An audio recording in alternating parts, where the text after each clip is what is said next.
Hello dear students, welcome to the chapter nature's treasures, यानी कि कुदरत का खजाना है ना। तो नेचर का जो ट्रेजर है वो क्या है? वो क्लीन एयर है, फ्रेश वाटर है और अलग अलग वेराइटीज़ के क्या ट्रीज हैं, फ्लोरा एंड फौना है। तो यहाँ देखिए लस ग्रीन ब्लेज है, एकदम हरियाली है चारों तरफ, बीच में ही घर बना हुआ।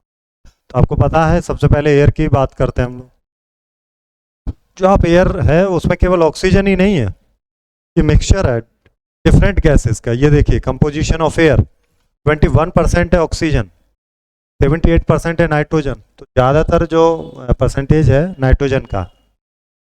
1% में आपका कार्बन डाइऑक्साइड है, आर्गन है, वाटर वेपर है और दूसरी गैसेस भी आती हैं। ये विंड मिल फार्म आपको यहाँ दिखाया जा रहा है। एयर है उसका यूज़ भी कर रहे हैं हम लोग एनर्जी जनरेट करने के लिए। फिर के स्पिन्स लगे हैं, the blade wind mill turns this movement is used to produce energy. ये एक्टिविटी है, क्वेश्चन आंसर में आप लोग करेंगे ही इसको। और एक्टिविटी के बाद एयर हो गया, एयर के बाद आते हैं वाटर। वाटर तो लाइफ के लिए बहुत इसेंशियल है। हम लोग डेली के जो भी काम करते हैं, पहली बात तो बिना वाटर के तो सर्वाइव ही नहीं कर सकते। जो भी लिविंग चीज़ें हैं, ये प्लांट्स, वेजिटेबल्स, मेडिसिनल हर्ब्स है ना, सब के लिए वाटर बहुत ज़रूरी। हम लोग daily cooking, bathing, washing, clothes cleaning, इन सब में भी वाटर का ही यूज़ करते हैं पर डे। प्लांट को वाटर करते हैं, वाटरिंग द प्लांट्स। यहाँ पर एक टेबल दी है, wastage of water in of daily. Hand washing, हम लोग हाथ धुलते तो बिना मतलब में ही पानी खोल के छोड़ देते हैं, टेप खोल देते हैं। तो टेप खोलना नहीं चाहिए हमें, right. Water left running unnecessarily, हाथ धुल रहे हैं आप, पानी फैल रहा है, ये गलत तरीका है। पानी हमें बचाना चाहिए। हमें क्या करना चाहिए? टर्न ऑफ कर देना चाहिए टेप को। वॉशिंग क्लोथ्स, कपड़े धुलते हैं तो ओवर यूज़ कर रहे हैं, छोटे छोटे कपड़े लेकिन दो दो चार चार बाल्टी पानी फैला रहे हैं। वॉशिंग यूटेंसिल्स, बर्तन धुलते हैं, कंटिन्यू पानी चलता रहता है, बर्तन हम धुलते रहते हैं, उससे भी वाटर हमारा वेस्ट हो रहा है। अच्छा, टेकिंग शॉवर, लंबे समय तक शॉवर ले रहे, नहा लिया फिर भी मन नहीं भर रहा, दो दो चार चार घंटे पानी फैला रहे हैं। कुकिंग में भी ओवर यूज़ कर रहे हैं हम लोग पानी, बार बार धुलने में। गार्डनिंग में भी हम लोग बहुत ज़्यादा पानी दे दे रहे हैं प्लांट्स को। ब्रशिंग टीथ, टीथ कर रहे हैं और नल खुला है। ये सब हैबिट्स हमें सही कर लेनी चाहिए। अब बात करते हैं हम लोग वाटर हार्वेस्टिंग की, कि पानी किस तरह से हम हार्वेस्ट करें। एक इम्पॉर्टेंट मेथड है पानी को बचाने का। तरीका क्या है? आप जो रेन वाटर है उसको कलेक्ट करिए अपने रूफ टॉप पर, छत पर इकट्ठा कीजिए बड़े टैंक पर। इसको कहते हैं रेन वाटर हार्वेस्टिंग। ठीक है, बारिश हुई, आपने टैंक में इकट्ठा किया, ये पानी यहाँ से चला गया ग्राउंड टैंक में, ग्राउंड टैंक से पानी निकल के आ गया सिंचाई के लिए, इरिगेशन सिस्टम के लिए। अब इंडिया में क्या है, ट्रेडिशनल वाटर हार्वेस्टिंग प्रैक्टिस है। अब पहले क्या होता था, कुएं होते थे, और स्टेप वाले जो कुएं होते थे उन्हें बावड़ी बोलते थे राजस्थान में, बाव बोलते हैं गुजरात में। ये जो सीढ़ीदार जो कुएं बनते हैं, इन्हें इसीलिए डिज़ाइन किया गया था कि यहाँ पानी कलेक्ट हो, स्टोर करें, और एक यूनिक सिस्टम बनाया गया जिससे कि पानी इकट्ठा हो सके, बरसात का पानी स्पेशली, राइट, जो कि लेक्स के पास में, पॉन्ड्स के पास में, रिवर्स के पास में रहता है। स्टेप वेल जो होते हैं ये बहुत ही गहरे और नैरो ट्रेंचेस के होते हैं, और स्टोन जो लाइंड अप रहते हैं स्टोन ब्लॉक से। ये ब्लॉक अलाउ करते हैं वाटर को seep through and accumulate in the well, ensuring a steady supply of water even during dry period. तो इनसे पानी झर झर के नीचे आता रहता है, चाहे बरसात ना हो तब भी पानी की सप्लाई बनी रहती है। ये देखिए, ये है ना इस तरह के स्टेडी सीढ़ीदार बावड़ी है। ये कौन सी बावड़ी? चांद बावड़ी है अभानेरी में। क्वेश्चन आंसर है ये इधर यहाँ पर, तो क्वेश्चन आंसर आप रीड करेंगे। अब बात करेंगे एनर्जी फ्रॉम द सन। सन से एनर्जी, सोलर आपने देखा होगा घरों की छतों पर लोगों ने या दुकानों के ऊपर सोलर लगा रखे हैं, सोलर पैनल जिन्हें हम लोग कहते हैं। ये जो सोलर पैनल हैं ये क्या करते हैं, ये चार्ज कर होते हैं लाइट से। किसकी लाइट से? सन की लाइट से। हम जो है सन के हीट पर बहुत ज़्यादा डिपेंड है, क्योंकि रोशनी के बिना तो कुछ होना ही नहीं, प्रोसेस भी नहीं होगा। फूड चेन में भी बड़ा रोल है। बकरी है वो घास खाती है, उससे उसे एनर्जी मिलती है, लेकिन जो घास होती है वो कहाँ से एनर्जी लेती है? वो सन से एनर्जी लेती है ना। सनलाइट होती है उसके लिए, वो हेल्थी होती है उसके लिए। बकरी खा रही है घास को, तो डायरेक्टली तो एनर्जी नहीं रिसीव कर रही, घास के थ्रू रिसीव कर रही सन की एनर्जी। पूरा का पूरा एक फूड चेन है, उसमें सन बहुत इंपॉर्टेंट रोल प्ले करता है। क्वेश्चन आंसर का फिर से सेशन आ गया, ये क्वेश्चन आंसर, वही क्वेश्चन वही आंसर, तो ये तो रीड करने वाली चीज। अब बात करते हैं जंगलों, फॉरेस्ट की। फॉरेस्ट हमारे खजाने हैं, कैसे ग्रीन ट्रेजर है, राइट। ये शेल्टर देते हैं, फूड देते हैं और हैबिटेट देते हैं बहुत सारे जानवरों को, पक्षियों और इंसेक्ट्स को। ये यूजफुल प्रोडक्ट देते हैं, लकड़ी हो गई, फ्रूट्स हो गए, नट हो गए, मेडिसिनल प्लांट्स हो गए। 5 एग्जाम्पल हमें दे रहे हैं कि क्यों इम्पोर्टेंट है, क्यों बचाने चाहिए। पहला तो है वन महोत्सव, festival of celebrate forest. Bharatvarsh में इंडिया में जुलाई में वन महोत्सव का आयोजन किया जाता है, जिससे कि एक अवेयरनेस फैले। और शुरू से ही बहुत सारे मूवमेंट भी चले जिनमें वन को बचाने की बात आई, जैसे कि चिपको मूवमेंट। ये 1970s में स्टार्ट होता है, और ये कहाँ स्टार्ट होता है, उत्तराखंड में, राइट। समय ये उत्तर प्रदेश के एक पार्ट हुआ करता था। इस समय हिंदी वर्ड था चिपको। चिपको मतलब चिपक जाओ पेड़ से, जाके हक कर लो पेड़ को। पेड़ को प्रोटेक्ट करने के लिए, जंगल को बचाने के लिए लोग वहां पे जाकर के पेड़ से चिपक गए थे। ये मूवमेंट कहलाया था चिपको आंदोलन। ये देखिए पेड़ से ऐसे हैं, सभी लोग प्रोटेक्ट कर रहे हैं पेड़ को। अगला है खेजड़ी मूवमेंट। ये राजस्थान में जगह पड़ती खेजड़ी। यहाँ पर क्या हुआ था, जो ट्री है उसको लोगों ने समझ लिया था कि सर्वाइवल के लिए बहुत ज़रूरी है, और इतने हार्श डिजर्ट क्लाइमेट में भी लोगों ने क्या किया, सभी जो है पेड़ के पास आकर के खड़े हो गए। यहाँ आपको दिख रहा है एक एक व्यक्ति एक एक पेड़ से खड़ा हो जाता।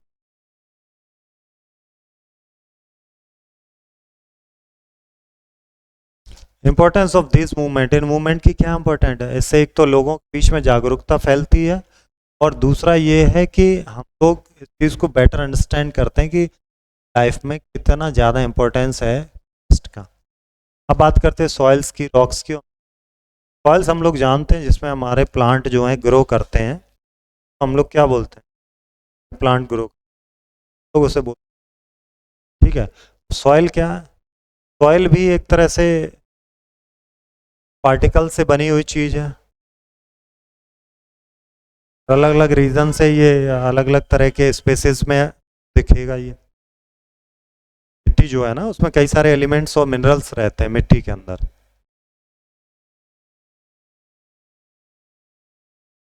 अब कितने तरह की सॉइल होती है और कैसे यूज करते हैं हम लोग, अलग अलग तरह की सॉइल है, अलग अलग उनके कैरेक्टरिस्टिक्स हैं। कुछ क्रॉप के लिए काफ़ी परफेक्ट होती हैं, अलग पर्पज से भी परफेक्ट होती है। सॉइल तो बहुत ही प्रीसियस ट्रेजर है, बायोडाइवर्सिटी को सपोर्ट करती है, अलग अलग लाइफ हमारी अर्थ पर है उसको सस्टेन करने में हेल्प करती है। बिना सॉइल के जो प्लांट हैं वो ग्रो नहीं कर पाएंगे। सॉइल तो बहुत इंपॉर्टेंट फैक्टर आता है। अब बात करते हैं रॉक्स की। रॉक क्या है, ये भी इसेंशियल पार्ट है, ये हमारे आसपास मिलेंगी, चट्टाने या पहाड़ आप देखते हैं रॉक। ये हैंड एक्सेस बनाई गई पुराने टाइम में, ये एरो हेड्स बनाए गए थे, स्टोन पत्थर के एरो हेड नुकीले, ये हथियार बनाए थे शिकार करने के लिए इंसानों ने स्टार्टिंग। हम रॉक्स का कैसे यूज़ करते हैं, आजकल देखें तो कंस्ट्रक्शन इंडस्ट्री में काफ़ी यूज़ हो रहा है, घर बनाने में, मंदिर बनाने में, बिल्डिंग्स बनाने, प्लेट का यूज़ हो रहा है, ग्रेनाइट का, सैंडस्टोन, मार्बल का यूज़ हो रहा है। ग्रेनाइट जो है वो स्ट्रेंथ के लिए जाना जाता है, और ये जो मॉन्यूमेंट्स होते हैं उनके काउंटर टॉप्स में भी लगता है। सैंडस्टोन ये पॉपुलर मटेरियल है, ये बिल्डिंग कंस्ट्रक्ट करने में। मार्बल थोड़े से महंगे होते हैं लेकिन सुंदर लगते दिखने में, तो मूर्तियाँ बनाने में ज़्यादा यूज़ कर लेते हैं उनका। ये देखिएगा, ये रूफिंग में भी रॉक का यूज़ किया गया, रॉक्स, ठीक है, दीवार बनाने में। मिनरल्स की बात करते हैं। रॉक किन से बना है, रॉक बना हुआ मिनरल से, और जैसे कि मिनरल में क्या मेटल होते हैं, जैसे एल्युमिनियम है, गोल्ड है, कॉपर है, आयरन है, नेचुरली अकरिंग गोल्ड। ये अगर आप देखें नेचुरल जो गोल्ड होता है वो ऐसा होता है, तो मेल्ट करके शेप दे दी जाती है, इससे अलग अलग ज्वेलरी बन जाती है ना, ये नेचुरल गोल्ड है। आपको दिख रहा है एक तरह से स्टोन ही तो है ये मिनरल्स हैं जो नेचर में आपको मिलते हैं, अलग अलग तरह के, अलग अलग कलर के यहाँ पर मिनरल्स दिख रहे हैं। अब बात करते हैं फॉसिल फ्यूल। फॉसिल फ्यूल्स क्या होता है, बहुत सिग्निफिकेंट इम्पैक्ट है हमारे इन्वायरमेंट पे। जो आपको कोयला मिलता है, पेट्रोल मिलता है, डीजल मिलता है, केरोसिन मिलता है, नेचुरल गैस, ये सब फॉसिल फ्यूल ही तो कहलाता है। क्यों? अभी बताते हैं क्यों।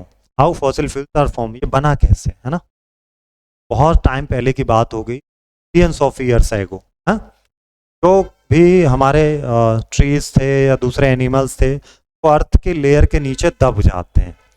फिर जब हीट होती है, वो प्रेशर होता है उनके ऊपर लंबे समय तक, वो जो पेड़ हैं उनसे कोयला बन गया, पेट्रोलियम बना, नेचुरल गैस बनी उन्हीं से, ना। ये प्रोसेस मिलियंस ऑफ ईयर लग गए इस प्रोसेस में, फॉसिल फ्यूल बन गया। और ये नॉन रिन्यूएबल एनर्जी है, एक बार यूज हो जाएगी फिर खत्म। लिमिटेड सप्लाई है, हर जगह ये अवेलेबल नहीं है फॉसिल फ्यूल। इन्वायरमेंटल इम्पैक्ट है, अगर आप ज़्यादा फॉसिल फ्यूल जलाएंगे तो उससे धुआं निकलेगा, कार्बन डाइऑक्साइड गैस निकलेगी, इससे पॉल्यूशन फैलेगा। यानी कि जो गाड़ियाँ चलती हैं डीजल पेट्रोल, पॉल्यूशन फैलता। हमें ज़रूरत है अल्टरनेटिव, तो अल्टरनेटिव क्या है हमारे पास है ग्रीन एनर्जी। वो कहाँ से मिलेगी? जैसे सोलर एनर्जी हो, है ना, जैसे आपकी विंड एनर्जी हो, ये देखिए कोल, नेचुरल गैस, पेट्रोलियम, ये सब आपके फॉसिल। अब बात करते हैं natural resources, renewable and non renewable. अभी हमने देखा नॉन रिन्यूएबल एनर्जी दोबारा रिन्यू नहीं हो पाएगी। ऐसी एनर्जी तो आपको क्या मिल रही है, रिप्लेंस नहीं हो पाएगी दोबारा से, तो कहते हैं हम लोग। जैसे कि एयर है, वाटर है, फॉरेस्ट है। दूसरे एंड पे जो फॉसिल फ्यूल है जैसे कोयला, पेट्रोलियम, ये सब हैं, ये लिमिटेड क्वांटिटी में है हमारे, ये रिन्यू नहीं होंगे। तो रिन्यू हो सकते हैं, वो रिन्यूएबल हैं, दोबारा मिल सकते हैं। जो दोबारा नहीं मिल सकते वो नॉन रिन्यूएबल। एक बार पेट्रोल खत्म है तो दोबारा पेट्रोल नहीं बनेगी ना उससे, तब नॉन रिन्यूएबल। रिसोर्सेज वी लोग तो दोनों तरह के रिसोर्स यूज कर रहे हैं, रिन्यूएबल भी और नॉन रिन्यूएबल भी। एक एक्टिविटी है उसमें ये सब इन्होंने मेंशन कर, मोस्टली एक्टिविटी इस चैप्टर में ज़्यादा आपको दिखेंगे, क्वेश्चन आंसर के थ्रू एक्टिविटीज़ हैं। आते हैं हम लोग इस क्या पूछ रहे हैं, नॉट ए रिन्यूएबल एनर्जी। कौन सा रिन्यूएबल एनर्जी सोर्स नहीं? एयर वाटर तो है ही, कोल नहीं है, फॉरेस्ट तो अलग हो गया। What is the main source of energy for the earth? वो सन है। Which gas makes up the largest percentage? कौन सी गैस है? वो नाइट्रोजन है। Which layer of the oil, oil की कौन सी लेयर है? Layer of soil, sorry soil contains the most organic matter. तो कौन सी सॉइल की लेयर है जिसमें सबसे ज़्यादा ऑर्गेनिक मैटर था? आपके अकॉर्डिंग यहाँ पर कौन सी लेयर होनी चाहिए? वो होती है टॉप सॉइल। कौन सी होती है? Top soil. What is the main function of solar panel? Solar panel का मेन फंक्शन क्या? Convert sunlight into electricity. सूरज की रोशनी से बिजली बनाना। सूरज की रोशनी है तो फिर कन्वर्ट किया जाता है, कन्वर्ट करके बैटरी में स्टोर करते हैं, फिर इसे सोलर पैनल्स में। अब देखते हैं प्लांट्स फूड बनाते हैं सनलाइट में, तो वो पता ही है आपको, फोटोसिंथेसिस। फोटोसिंथेसिस इसको हम लोग, थ्री स्टेट है, वाटर, सॉलिड, लिक्विड और गैस हो गई। तीसरी स्टेज क्या होगी? Gas. Hardest naturally occurring substance है अर्थ पर, वो क्या है? वो डायमंड, सबसे हार्ड यही है, diamond. Process of breaking down rocks into smaller particle, इस प्रोसेस को क्या कहते हैं? वेदरिंग, क्षरण। हवा चल रही है, बारिश हो रही है, धीरे धीरे मेल्ट हो रहे हैं, ऊपर की लेयर हट रही है उनकी। Fuels are formed, remains of plants और एनिमल्स के जो जमीन के नीचे दबे हुए, उनके से जो एनर्जी बन रही है उसको कहते हैं फॉसिल। फॉसिल फ्यूल क्या बोलेंगे? फॉसिल। अब देखेंगे हम लोग अगली exercise. All natural resources are renewable कि false? Soil erosion can be prevented by planting tree, बिल्कुल सही। तो मिट्टी है वो इरोज नहीं होगी अगर ट्री लगा देंगे, प्लांट करेंगे ट्रीज को, तो उनकी जड़ जो है मिट्टी को पकड़ लेगी। Petroleum is a renewable source? No, ये दोबारा रिन्यूएबल नहीं है। Wind energy is a form of solar energy? No, false, solar तो सन से है। रिसाइकलिंग हेल्प करती है हमें? बिल्कुल करती है। साइक्लिंग क्या हेल्प कर रही है? कंजर्व करने में नेचुरल। ट्रू। आप देखते हैं आगे के क्वेश्चन के, ये सब नोट वाले हैं आपके, तो नोट में कर लेंगे हम लोग अगले चैप्टर में।